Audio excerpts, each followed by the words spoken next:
em si mesmo. Ele, na realidade, atendeu a uma demanda originada pela Segunda Grande Guerra. Logo após a Segunda Grande Guerra, o espólio de sequelados, principalmente sequelados medulares, o espólio negativo foi bastante grande.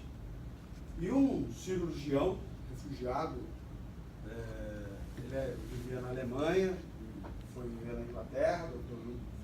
Ludwig Gutmann.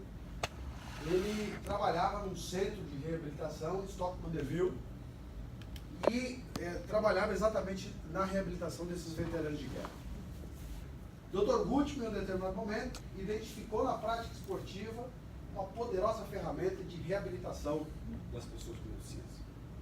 E reabilitação, muito se fala em reabilitação física, mas muito mais do que reabilitação física, o Dr. Gutmann percebeu que o esporte trazia a reabilitação emocional dos indivíduos.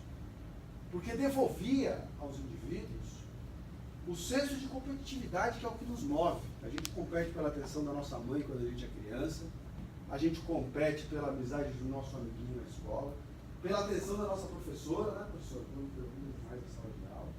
Então, basicamente, o que nos move é a competição, e principalmente a competição com nós próprios, querendo sermos melhores do que nós somos ontem. Isso é fundamental.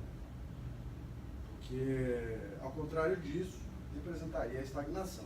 Então, ele identificou que o esporte era capaz de resgatar esse senso de competitividade e, naturalmente, facilitar a criação da resiliência e devolver, principalmente, a autoestima.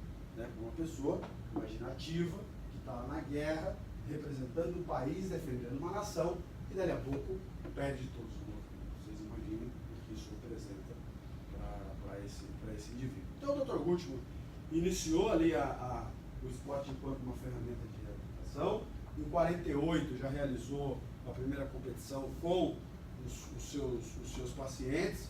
Em 1952 já acontece a primeira competição oficial. Vai ficar tranquilo com o slide, né, professor? A primeira competição. Tem uma dúvida, Juliana. Ou seja, a primeira competição foi a pessoas com deficiência física, isso era física. Exatamente. Até o início, a primeira edição de Jogos Paralímpicos, nós vamos falar em seguida, apenas deficientes físicos e pessoas em cadeira de rodas. Então, já em 52 acontece a primeira competição, e aí vamos para o próximo slide. Essa foto que você colocou foi de algum evento? Foi o primeiro evento? Bom, olha, eu não estou muito bem lembrado dessa foto em especial, mas é de uma prática desportiva exatamente dos Jogos de Roma de 1960. Ah, ok, legal. Tá? Isso que eu queria saber. Então, já está nos Jogos Paralímpicos? Sim, agora. Então, depois que o Dr. Gutmann identificou e que começou a se consolidar o esporte enquanto esporte de competição, logo se associou à prática do esporte para pessoas com deficiência, à prática do esporte por pessoas sem deficiência. E aí, em 1960, em Roma, na Itália, acontece pela primeira vez os Jogos Paralímpicos. A competição contou com 400 atletas, todos eles cadeirantes, como eu muito bem referenciei, e foi ali registrada a primeira edição de uma Paralimpíada. Em 1964. Uma dúvida, é Paralimpíada ou Paralimpíada? Essa questão do tema, Juliana, muito obrigado até pela oportunidade de falar sobre isso. Mudou de sentido. O que acontece o termo em inglês é Paralympic, e essa propriedade é do Comitê Paralímpico Internacional. Como os Jogos aconteceram no Brasil, o Comitê Paralímpico Internacional determinou que o Comitê Paralímpico Brasileiro adotasse essa nomenclatura, ainda que a palavra não exista na língua portuguesa. Depois que os Jogos passaram no Rio, o Estatuto do Comitê Paralímpico Brasileiro diz em seu artigo 1º, o Comitê Paralímpico Brasileiro, também identificado por Comitê Paralímpico Brasileiro e pela sigla CPB. Então, nenhuma das duas expressões são equivocadas, as duas são corretas. Eu prefiro falar Paralímpico porque é uma palavra, a mim, mais familiar e que me parece ser a mais correta. Também entendo assim. Né? E principalmente depois de ontem que na terra da professora Maria Judite, eu prefiro sempre Boa. pelo caminho da palavra mais correta. Excelente. Então, em Tóquio acontece da mesma forma, nas mesmas estruturas dos Jogos Olímpicos, né? Seguindo ainda, viu, professor Breno, aí no mesmo slide, na mesma estrutura dos Jogos Olímpicos, e a partir de 64, os Jogos em 68, 72 em Heidelberg, 76, 80 que acontecem em 2 sedes, 84 que acontece em Nova York, e aí em 1988 é que a gente tem a volta da estrutura original, qual seja os Jogos Olímpicos realizados na mesma sede dos Jogos Paralímpicos realizados na mesma sede, nas mesmas estruturas dos Jogos Olímpicos. Então, 60 e 64 aconteceu na mesma estrutura. A partir de 64, os Jogos passaram a ser realizados em cidades diferentes, e Seul, 1988, na Coreia do Sul, os Jogos voltam a serem realizados na mesma cidade. Isso também se repetiu em Barcelona 92, em Atlanta 96, em Sydney 2000, em Atenas 2004, em Pequim 2008 e Londres 2012. Aliás, no Rio de Janeiro 2016, assim será em Tóquio, Paris em 2024, Los Angeles em 2028 e 2032 também, que nós não sabemos onde será a sede, mas o contrato do Comitê Olímpico Internacional e do Comitê Paralímpico Internacional já consagra aí essa mesma estrutura até 2032. Então, isso foi um marco, já que os Jogos, para muitos países, os Jogos Olímpicos e Paralímpicos, eles são maiores do que o próprio esporte, tanto olímpico quanto paralímpico, pelo evento, pelo que representa. E o Brasil vem, naturalmente, se destacando muito nesse contexto. Para os senhores terem uma ideia, o Brasil ficou na 37ª colocação em Atlanta, 1996, 24ª em Sydney 2000, 14º em Atenas 2004, 9º lugar em Pequim 2008, 7º lugar em Londres 2012 e na 8ª colocação no Rio de Janeiro em 2016. E por falar em Rio de Janeiro, para que vocês conheçam com o movimento, né, porque a alma do esporte é o movimento, para que vocês conheçam através do movimento o esporte, as modalidades, eu vou pedir aqui para a gente avançar no próximo slide. A gente tem um vídeo que traz exatamente cenas da preparação brasileira do Rio de Janeiro e cena dos Jogos Paralímpicos.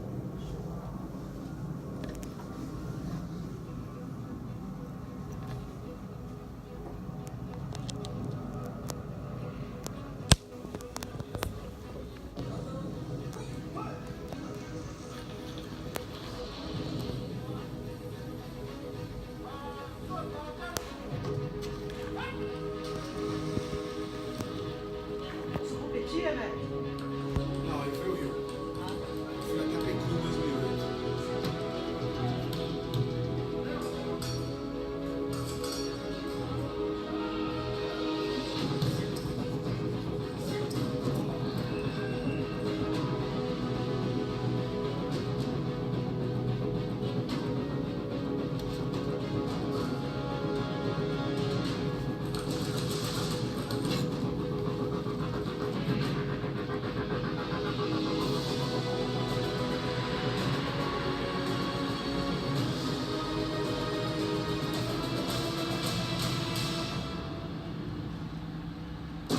Essa daí é massa.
Massa. Não é top? Bem, senhoras e senhores, isso foi um pouquinho do que aconteceu no Rio e alguns momentos que antecederam os Jogos. Esse é um esporte paralímpico, ou seja, esporte praticado por pessoas com deficiência em Paralimpíada. Então, para que vocês, aqueles que não tiveram a oportunidade de ver na TV, embora isso está sendo cada vez, felizmente, mais difundido, a gente tinha Jogos Paralímpicos na TV, Jogos para pessoas com deficiência, esporte paralímpico, na televisão de 4 em 4 anos. Hoje nós temos o selo Brasil Paralímpico e nós iremos ter esse ano aproximadamente 12 competições transmitidas ao vivo pela Sport TV. Então isso demonstra realmente um crescimento importante, né, do movimento, do segmento paralímpico. Nós estamos já no movimento paralímpico? Sim. Movimento paralímpico. Israel, Pois não? e se me lembrando dos Jogos, o recorde do Parque Olímpico foi nos Jogos Paralímpicos, o recorde de público. Mais de 170 mil pessoas em um Foi só no dia. único dia do Parque Olímpico. E eu, na Paralímpica, tive a oportunidade de trabalhar nos Jogos, então, trabalhei no Olímpico e no Paralímpico, na medalha de prata do judô. Eu sempre esqueço o nome dele. Antônio Tenório. Antônio Tenório. Eu estava lá. Estávamos juntos. Realmente foi uma grande competição. Acho que ficam alguns legados para o Brasil, né? Porque os jogos surgem ficam em si mesmo, mas brevemente, só a título de comentário, ficaram 2 legados importantes. Um centro de treinamento paralímpico em São Paulo, que certamente vou ter a oportunidade de falar um pouco disso para vocês, porque é algo que vai mudar a história do esporte paralímpico no Brasil. E o segundo, a mudança na cultura das pessoas, né? Quem esteve lá no Parque Olímpico, é impossível que não tenham visto a pessoa com deficiência de outra maneira e não perceberam que, na realidade, o esporte ele é só um veículo, ele é só um instrumento que proporciona às pessoas com deficiência inclusão.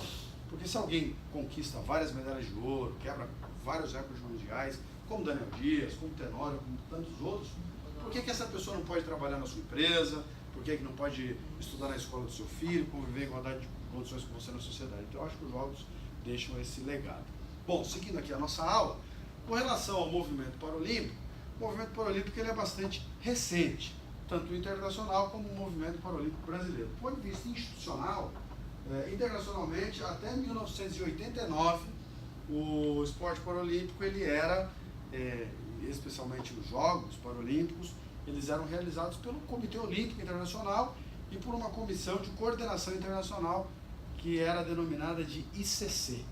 Isso foi até 1989, quando foi criado o Comitê Paralímpico Internacional. Aqui no Brasil, o movimento ele surge em 1900, de maneira institucionalizada, considerando articulação, confederação, em 1975.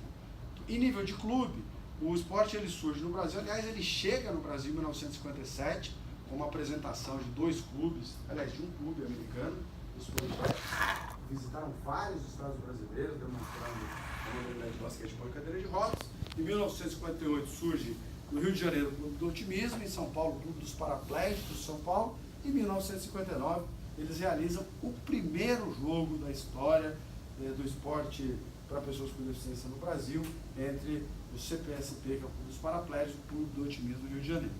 E aí o Brasil começou a organizar os seus núcleos esportivos em Rio de Janeiro, no Rio de Janeiro e em São Paulo.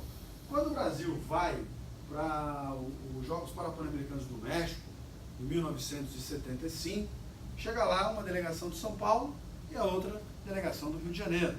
E os organizadores do evento disseram, vem cá, mas isso aqui é uma competição do país e não para o estado. São Paulo não é um país que eu saiba, e muito menos o Rio de Janeiro. Então nós queremos uma representação do Brasil.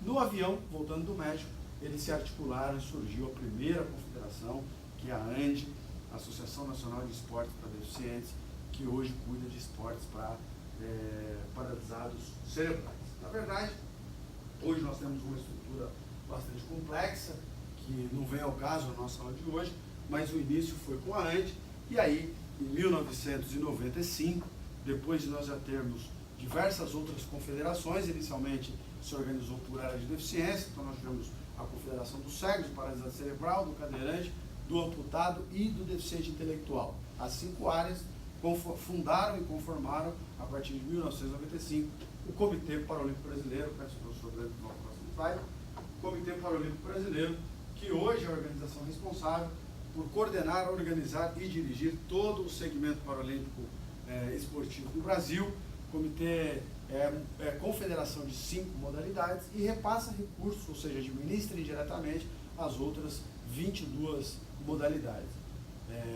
23 de inverno e as duas modalidades, 23 de verão e as duas modalidades de inverno. Agora nós vamos entrar na questão específica da gestão, que foi exatamente para a qual a professora Fátima Baima de Oliveira me convidou para que estivesse aqui hoje. Antes de falarmos da gestão, do planejamento estratégico, é fundamental tratarmos aqui de forma geral da governança.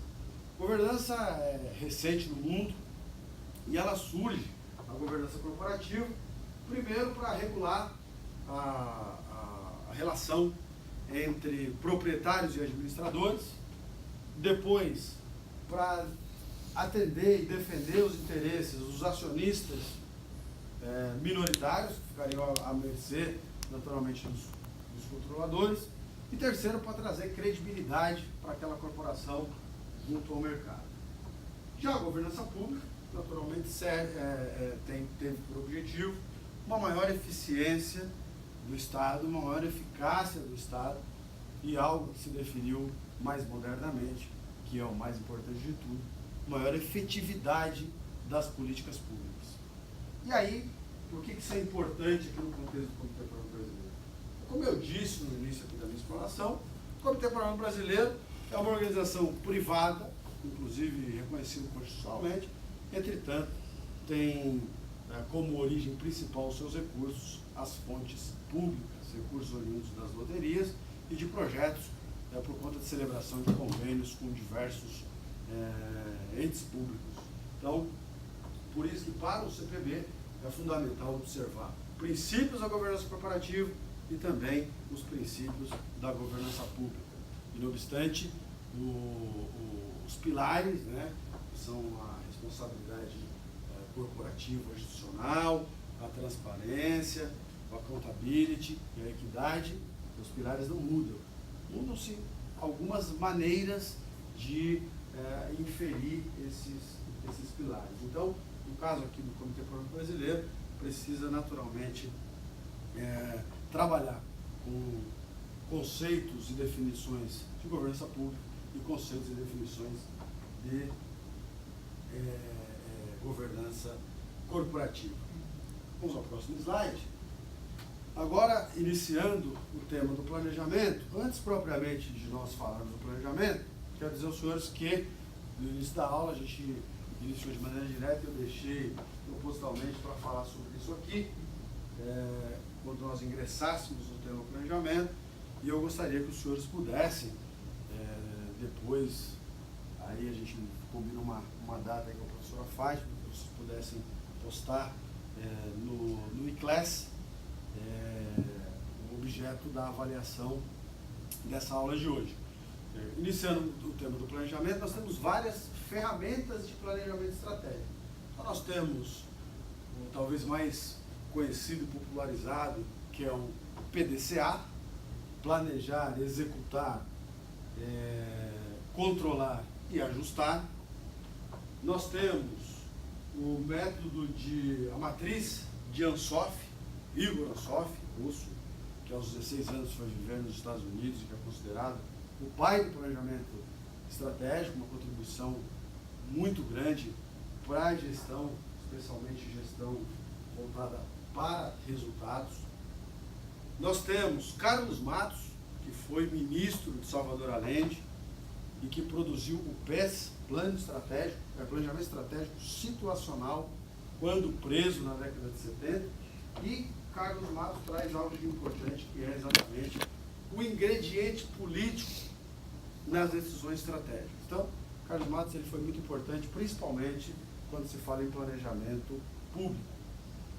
Nós temos ainda o BSC, que foi criado em Harvard em 1992, por Norton e Kaplan, aliás, um instrumento importante que vem como uma ferramenta de gerenciamento de projeto, que hoje é muito importante também para a formulação, considerando a flexibilidade que ele tem de se adaptar a cada estrutura, menor ou maior, de acordo com o tamanho da empresa.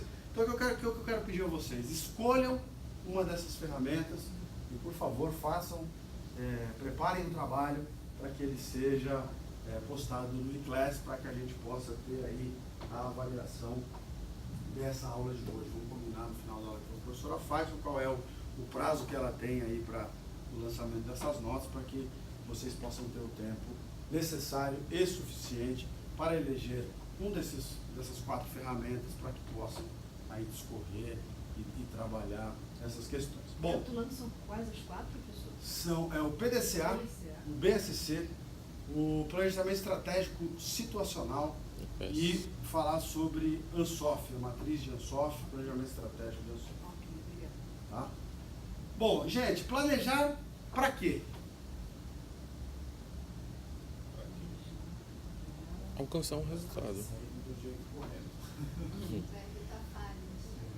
Bom, primeiro, diria Sêneca, não há vento favorável para aquele que não sabe onde vai. Ou seja, a primeira questão é saber onde está Onde vai chegar? e onde quer chegar. Esse é o primeiro ponto. E aí, há quem diga o seguinte, há quem diga que não existe o presente, né? Porque o que acontece agora já passou. Mas, na realidade, aqui, quando a gente fala em planejar, isso não vem ao caso, porque nós estamos falando de futuro.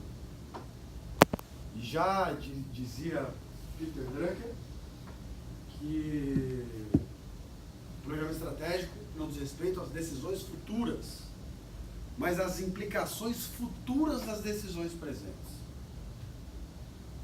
O que significa que aquilo que nós queremos no médio e longo prazo, nós precisamos começar a fazer agora. E aí é fundamental que a gente represente o planejamento estratégico uma bússola, nosso planejamento, uma bússola. Nós precisamos saber onde nós estamos e para onde nós vamos. Uma métrica, porque é importante medir os resultados. E uma ampulheta, porque o tempo é fundamental na execução de todas essas ações.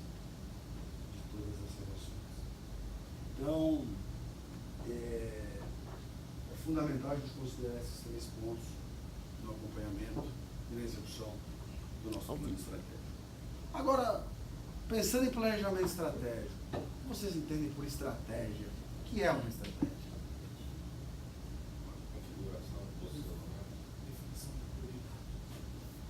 Olha, tem várias definições para estratégia, mas quem trouxe ainda na década de 60, o professor que eu mais gosto de estratégia, foi o professor Paulo Mota, aqui da Fundação do Vargas, que diz o seguinte: estratégia é um conjunto de ações coordenadas e coerentes,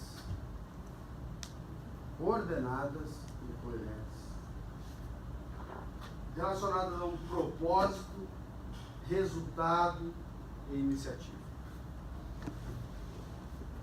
Esse, para mim, é o conceito,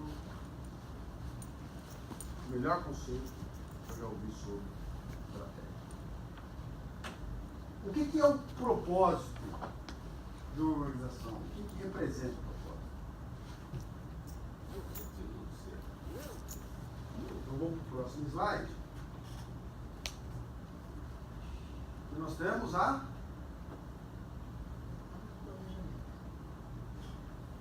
vai para o próximo, por favor.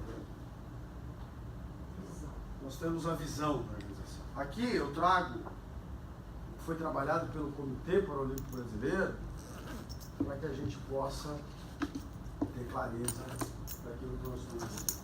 Então aqui nós temos a visão do Comitê Paralímpico Brasileiro, ou seja, o que o CPB, o que o Comitê Paralímpico Brasileiro quer ser quando crescer. Então aqui, ser referência em gestão e desenvolvimento do esporte paralímpico do mundo e promover a inclusão da pessoa com deficiência em todas as suas dimensões. Isso é o que o CPB quer ser quando crescer. E próximo. A missão. A missão é exatamente o que o Comitê Paralímpico é. O que o Comitê Paralímpico faz? Promover o esporte paralímpico da iniciação ao alto rendimento e a inclusão da pessoa com deficiência na sociedade. E, próximo slide, os valores. Os valores que são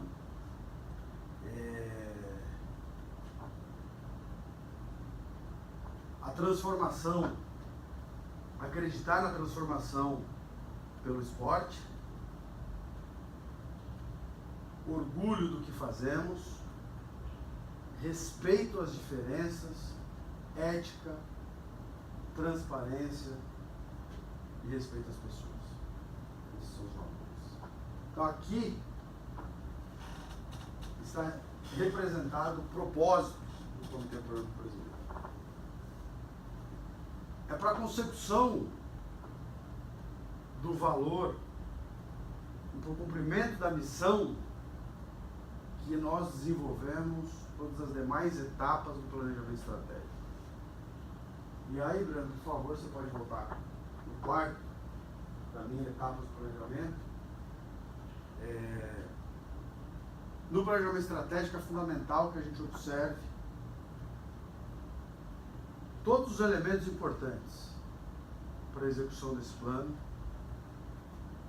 todas as pessoas fundamentais para que ele aconteça. Então, aqui foi analisado o contexto, foi avaliado qual era o posicionamento perante aos stakeholders, foram feitas várias reuniões para entenderem o contexto do próprio Comitê Paralímpico, para que a gente pudesse chegar ao modelo que diz respeito ao planejamento estratégico e principalmente a melhor forma de conceber e executar esse plano.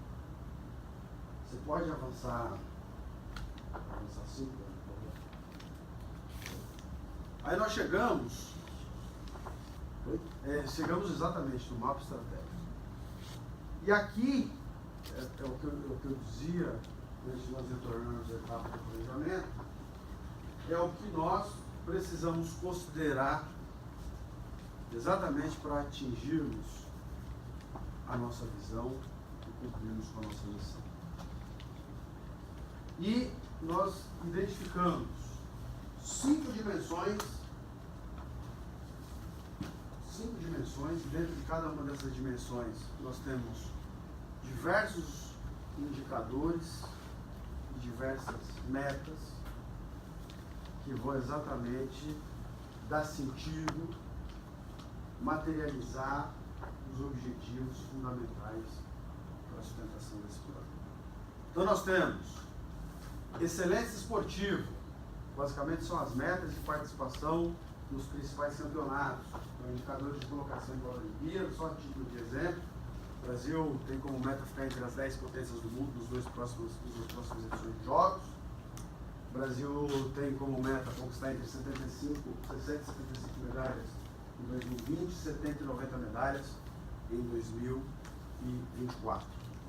Segunda dimensão, desenvolvimento esportivo e inclusão. Aqui a meta é de que a gente possa oportunizar o maior número de crianças possíveis a iniciarem a prática esportiva. Esse é o indicador, e aí lá tem todos os números. Depois nós vamos postar no Inclés o plano e o mapa completo para que vocês tenham ideia de todo esse cenário, de todo esse contexto. Então nós temos algumas metas com de inclusão, tem o atleta cidadão, agora 300 atletas vão receber bolsa para a universidade, agora 16 de outubro, depois do evento de lançamento do programa, tem várias metas nesse sentido. Estrutura esportiva, como eu disse para vocês, o maior legado é o centro de treinamento, mas nós temos um projeto para que a gente tenha centros de referência em todo o Brasil, até porque o esporte paralímpico não se faz só em São Paulo e só no centro paralímpico. Nós temos a promoção do esporte paralímpico, sua imagem, que tem várias metas importantes também, e a última dimensão é a organização e a sustentabilidade, que naturalmente nada disso é possível fazer se não houver recurso para suportar. Vamos ao próximo, nós estamos encaminhando para o final da nossa aula. Próximo, a metodologia. Então, como nós já dissemos, foi elaborada a missão, a visão, os valores, os objetivos, depois as ações, projetos e programas, falando inversamente, a ordem, programas, projetos e ações. Vamos agora iniciar a fase de monitoramento, avaliação e as lições aprendidas nos eventuais ajustes. Essa foi a metodologia utilizada pelo plano e, naturalmente, algo que não está aqui, mas que é fundamental e que também é um processo que está em marcha, é exatamente dentro do alinhamento, a capacitação e o investimento nas pessoas. Porque nenhuma teoria se concretiza se nós não tivermos pessoas capacitadas e prontas para executá-las. Próximo, por favor, professor. Nós temos agora os próximos passos, o trabalho do escritório de projetos, o empoderamento das pessoas em todo esse plano, envolvimento contínuo, envolvendo aí, inclusive, o processo de capacitação e a efetivação dos programas, projetos e ações. Vamos ao próximo. Margaret Thatcher, espero que seja isso que esteja aqui na tela. Margaret Thatcher já dizia: planeje hoje e todos os dias e trabalhe o seu plano. Isso porque não adianta só planejar. Se não tiver uma boa execução, se não tiver um bom monitoramento e, acima de tudo, uma coerente avaliação, não faz sentido o melhor dos planos. Então é fundamental que a partir de agora a gente passe para as etapas seguintes e que a gente possa dar efetividade a tudo isso que foi planejado. E, mais ainda fundamental, está representado aqui na frase do nosso grande Michael Jordan: talentos ganham jogos, mas equipes ganham campeonato. Isso quer dizer que, para tudo isso se concretizar, é importante que nós tenhamos os melhores profissionais nas exatas posições e que esses profissionais individualmente possam conformar o todo como se de fato uma equipe esportiva fosse. Nós pensarmos no time de futebol, se tiver o melhor atacante do mundo e o goleiro levar todos os gols que a bola foi pro gol, não adianta, vai perder o jogo. Não adianta ter o Buffon, o melhor goleiro do mundo, e o atacante não marcar o gol, porque no máximo que vai acontecer o jogo terminar empatado. Então, para isso que a gente tem trabalhado, para de fato materializar isso aqui e de fato trazer o espírito da nossa missão, da nossa visão e dos nossos valores para a cabeça e para o coração de cada um dos nossos colaboradores. Por derradeiro, meus amigos, eu quero mais uma vez, professor Fátima, agradecer a oportunidade de estar aqui com vocês por esses agora que vão ser 48 minutos e meio, que se encaminhará para o 50º minuto, mais 83 segundos, e dizer que foi uma alegria dividir aqui as experiências sobre o nosso movimento colorido, um pouquinho sobre o plano estratégico do Comitê Político Brasileiro. Vocês terão disponibilizados aqui esses conteúdos aos quais eu fiz referência, especialmente o mapa estratégico e o plano estratégico do Comitê Político Brasileiro por meio do Class. E da mesma forma, a professora Fátima comunicará aos senhores o tempo que os senhores terão para apresentar os trabalhos relativamente ao processo de conclusão de avaliação, aliás, dessa aula. Muito obrigado.